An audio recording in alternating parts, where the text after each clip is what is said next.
My name's Gabrielle Rifkind. I direct the Oxford Process.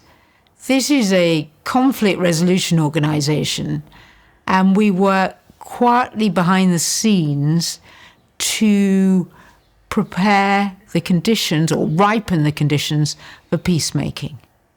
I've worked on a number of conflicts for many years on the Palestine-Israel conflict, which led me to working on the Iranian nuclear issue and then doing work on the proxy war in Syria.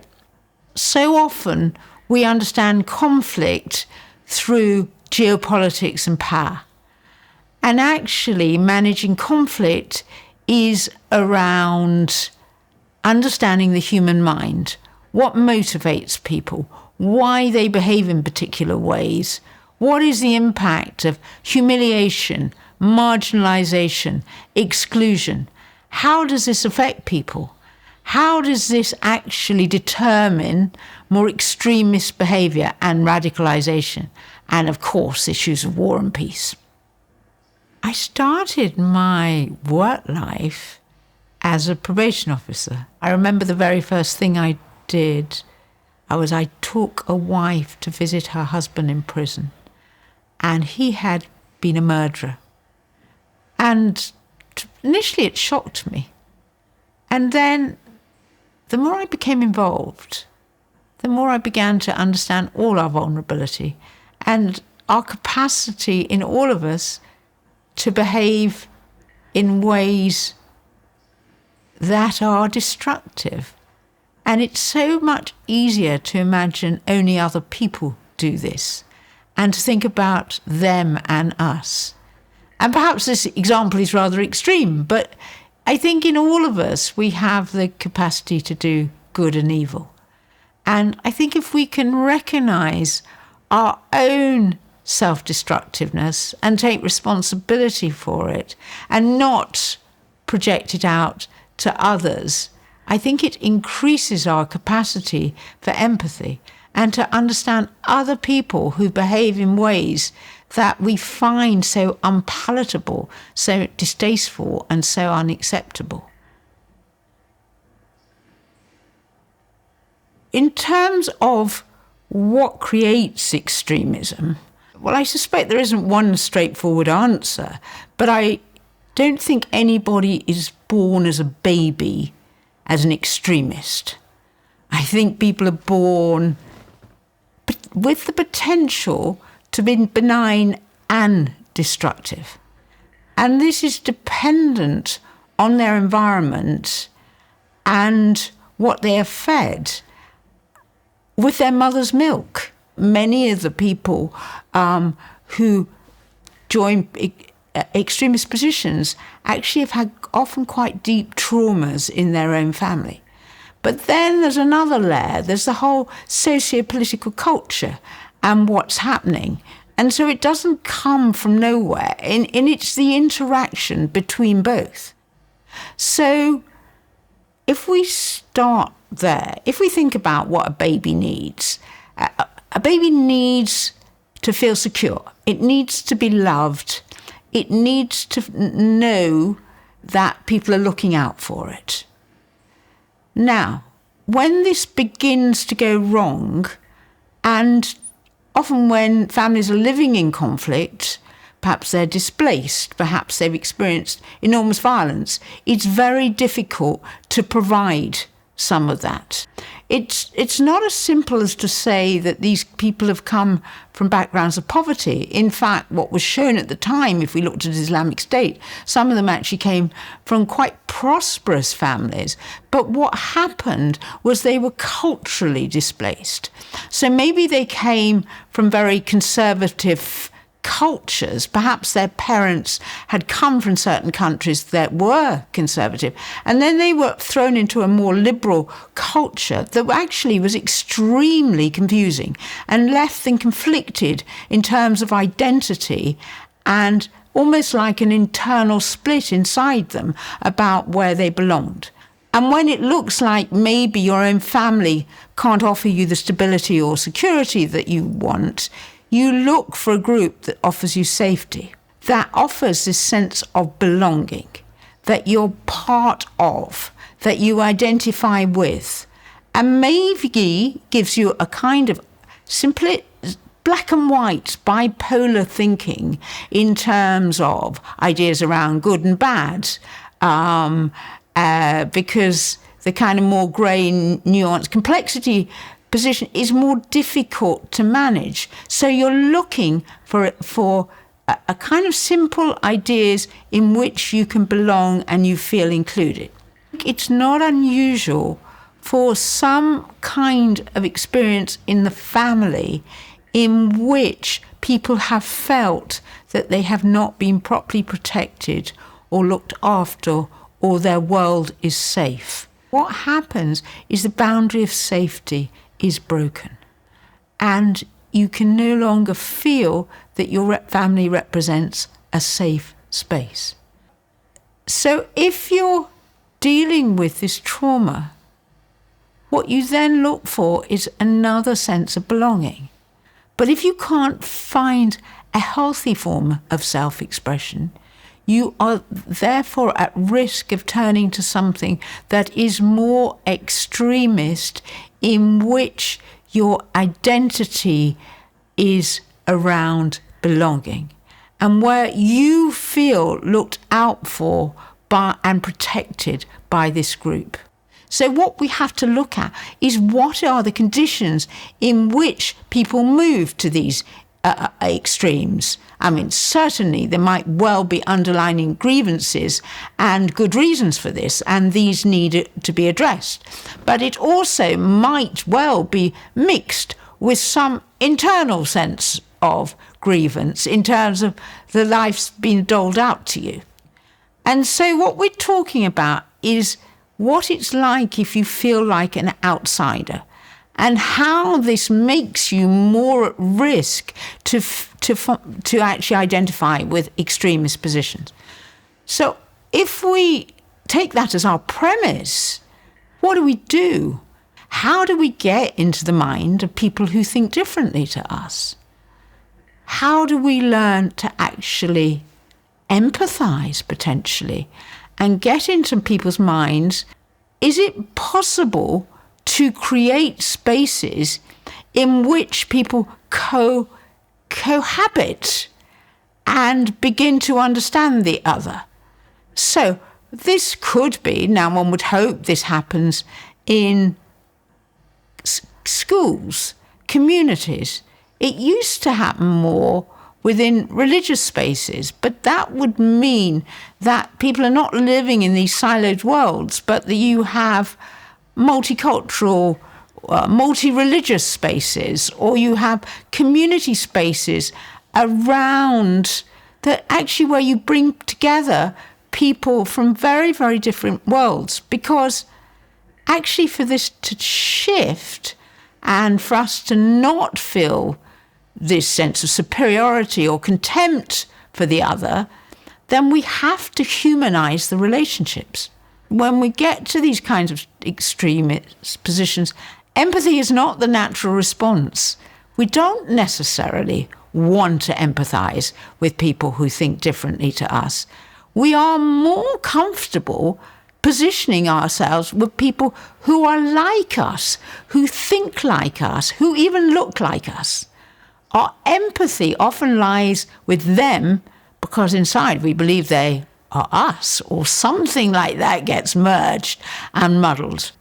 To extend our humanity towards people who are so different to us is challenging. I think schools can be quite good at this, teaching and helping train people into empathy with people who are not like us.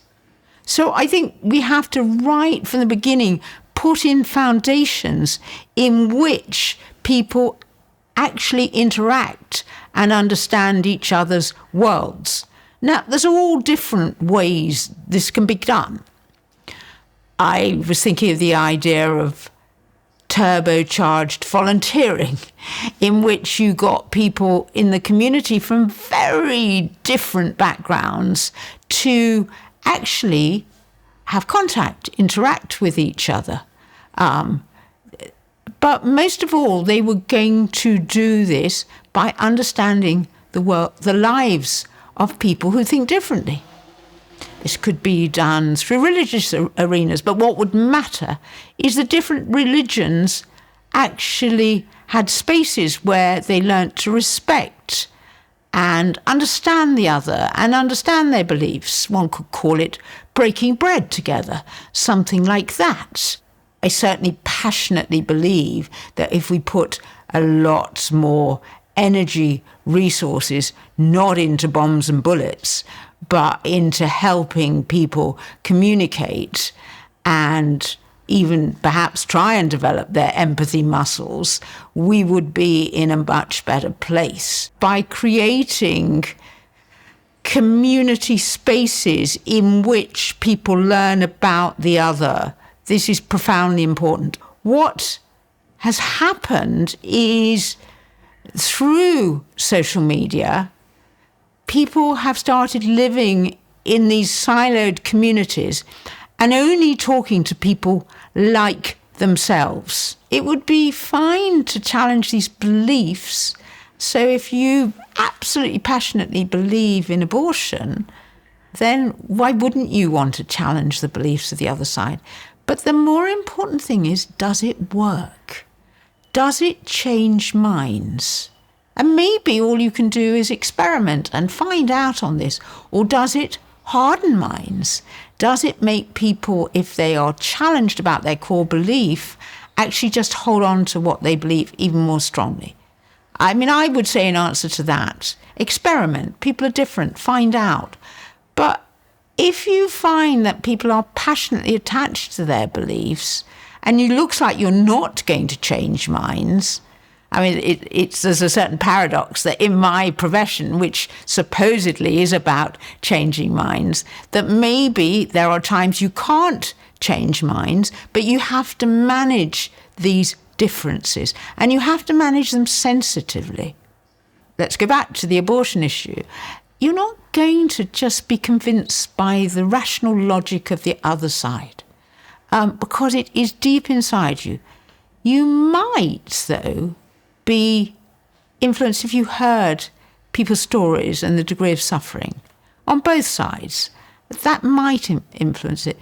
But you would also, perhaps at its best, establish areas of mutual self-interest. What does it mean to be able to respect each other's position and tolerate it and not impose one position on the other? Now, that's very difficult. It's delicate, and it takes the kind of creativity that will create a space where difference can be managed and respected.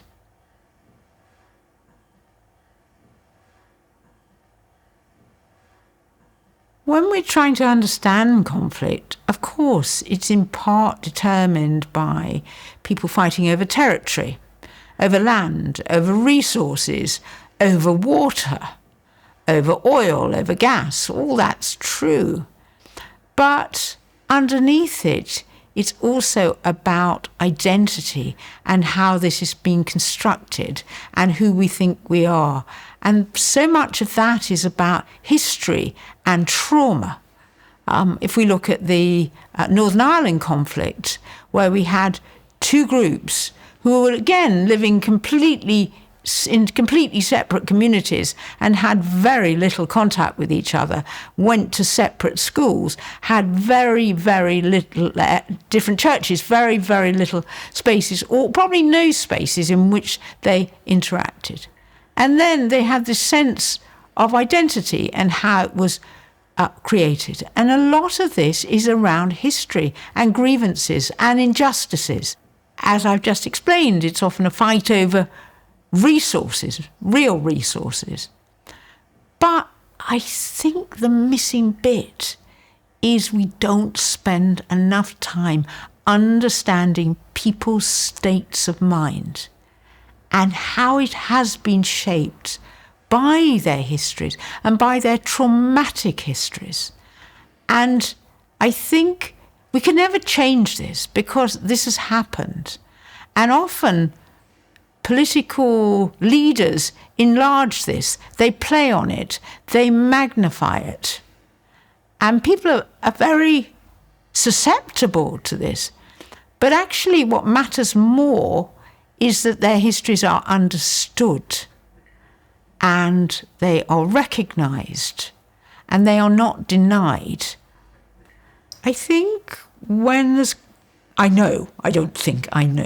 there's conflict and people have done terrible things to each other, then nobody's in a state of mind to be empathic to the other or to understand the other. You just need to think about our own experiences. When we're overwhelmed by a great deal of pain or grief or suffering, our empathy muscle contracts.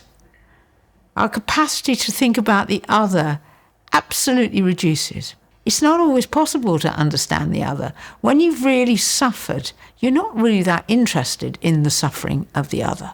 But what you do need is dialogue and communication. And you need to understand each other's positions. You need to understand that behind the public rhetoric and behind the kind of aggression of war and the language that is spoken, maybe there's a space in which people also have interests in trying to end conflict. And that's the space in which we work, is trying to, when I talk about ripening the conditions for conflict, is how do you bring people together behind the scenes to understand what is behind the public rhetoric.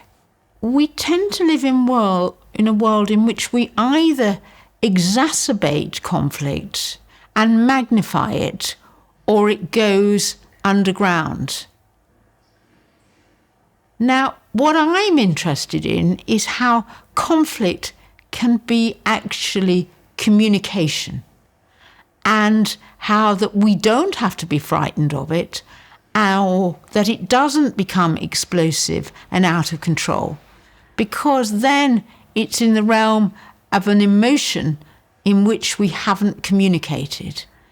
And I think our task is to understand what is going on beneath the conflict and then find a language in which to communicate. One could call it emotional intelligence, but to actually not be frightened of it or to let it get out of control.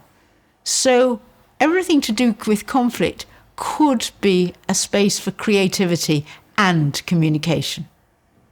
As a specialist in conflict resolution, people always assume that my aim is to not have conflict, but actually I rather enjoy conflict because it can be energy and creativity and communication. And of course, it's always what we do with it. And perhaps we should be less frightened of it and it be less likely to explode. My passion is that conflict is not something that we have to be frightened of or even run away from, but it can be it can be a communication. If we can translate it into understanding what lies underneath the conflict, it can be a space for emotional intelligence and communication. I don't know why, but somehow I am an optimistic person. Not to be Pollyanna-ish, because, I don't want to be delusional or pretend terrible things don't happen. But I do have a profound belief in the human spirit and our capacity to behave well.